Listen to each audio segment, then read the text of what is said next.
Okay, good afternoon people. The subject of this talk is PCPs can be dangerous. I've just done something which in hindsight was probably foolish, and the dangers of high pressure compressed air are worth talking about, so I'm going to explain what happened and what the dangers were. So I was given a cylinder some time ago. It's a compressed air nitrogen or oxygen cylinder from a DC-3 aircraft, and I decided that it would be useful for topping up my PCP air rifle. I have an FX Impact, so I thought, well, a good start would be to test it. I've got a Yongheng air compressor, so I filled the cylinder with water and up to as far as I could with the neck, and set the air compressor to 1000 psi and started the compressor and vacated the room. I set the compressor to switch off automatically at 1000 psi, which it did, and everything survived and there was no issues. So I then released the small amount of pressure that was in the top of the tank, set the compressor to 2000 psi and repeated the process and vacated the room. Now my office is on the other side of that concrete wall, and I felt reasonably safe in doing that test. So after a period of time there was a bit of a bang, nothing terribly startling, and a bit of compressed air release, and the pump kept going, as I recall, so it hadn't actually got up to pressure. So I came into the room expecting to find a hose blown off, to find that the cylinder and the gauge were embedded in the wall next door, and I'll show you the hole.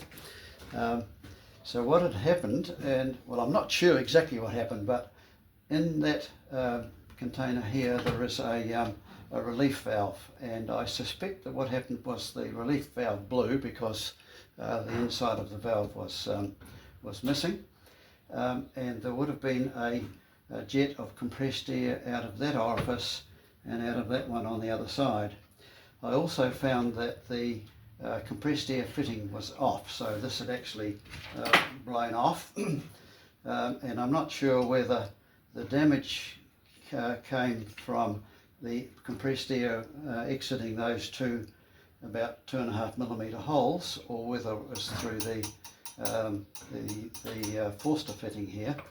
But the cylinder had gone through this wooden bench, and the cylinder was embedded in the wall, in the drywall next door, a bit like that. So when I came into the room, that's where the cylinder was, and as you can see there was a fair bit of pressure here because it actually blew a hole in the wooden bench top, tore the linings off. Didn't do any other damage, but if you look at this area here, you can see that the cylinder impacted that portion of the bench quite hard, because that's smooth and unbroken.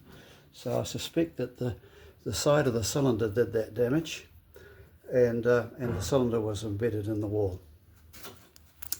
So I'll go back to square one again.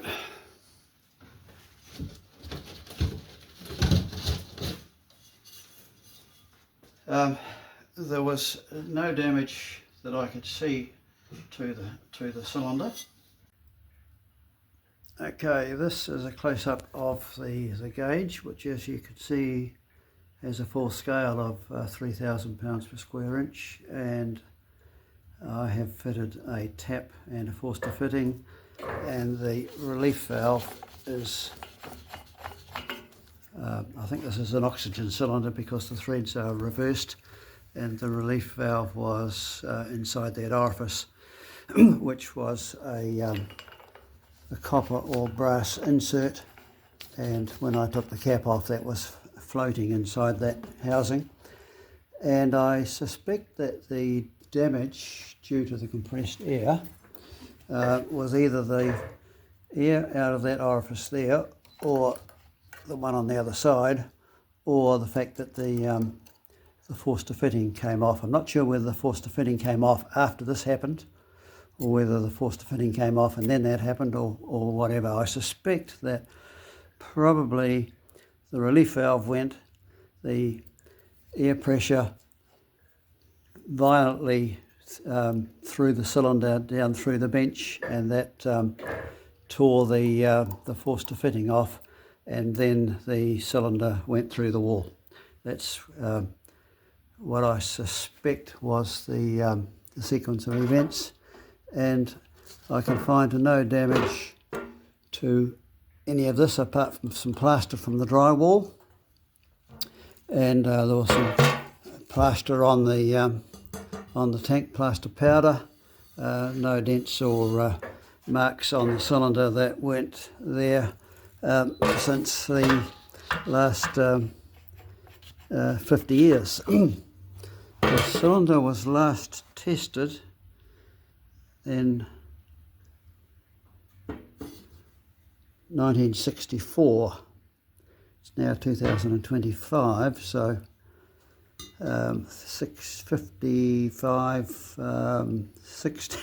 61 years ago. So yeah, probably not a wise thing to do, but you know, who says that age is a barrier? I'm the last person to say that. And the cylinder is marked with its test in PSI somewhere. I did see it, and I made the probably non-valid assumption that because the gauge had a full scale of 3,000 pounds per square inch, that 3,000 was a working pressure for the cylinder. I'll just put the camera down and see if I can find that marking.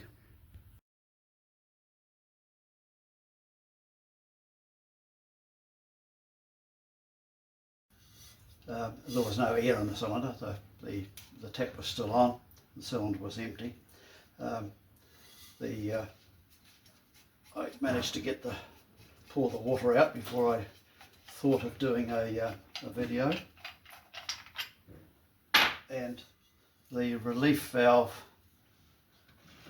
is in here, and there was a small copper insert in there which had blown, so that copper insert was probably set to below 3,000 psi, even though the gauge on the tank is set to 3,000. The maximum reading on the gauge is 3,000 psi, and I don't know what that was because I wasn't here when it happened.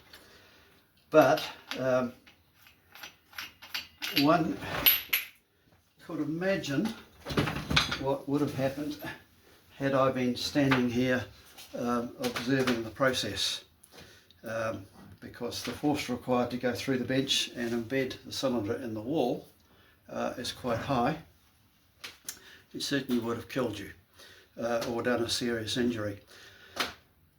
And what begs the question is that I'm in the habit of carrying my PCP air rifle, which is an FX Impact, and has an onboard cylinder which is set to a maximum of 250 bar, which is 3,750 pounds per square inch. If that's in the back seat of the vehicle and something lets go and the cylinder is not full of water, as this one was, then the damage would be catastrophic. It would probably knock the driver unconscious just by sheer change in air pressure. That's if you weren't hit by flying debris, and if you were driving down the road, then an accident would ensue. So the message here, people, is be very, very careful. What I've got to decide now is whether I repeat this process or whether I abandon the cylinder, which is marked with a working pressure. I mean, obviously it's very, very old, and it was not tested any time recently, but it is marked with a test pressure somewhere. Can't quite see it. So I may repeat the process, fill it up with water again, and repair the pressure relief, and test it to considerably higher than the working pressure. But I think I should put the cylinder and the cables, etc., inside a test facility, which can't be closed, obviously. It would have to be some steel netting, so that if it does go bang again, it doesn't end up going through the wall. All right, I'll look forward to seeing people's comments, and I'm also interested to know if anybody else has ever had an accident with a PCP air rifle. It's something that has occurred to me in the past.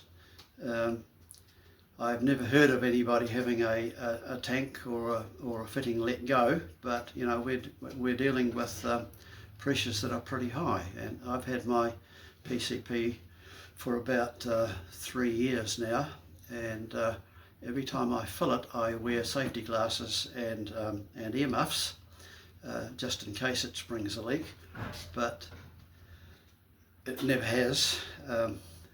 But this incident just brought home to me the sort of damage that could happen if a forced fitting or a fitting on your air rifle let go while you were busy filling it, or heaven forbid even using it. So I'd be interested to know if anybody else has had any similar experience. Thank you.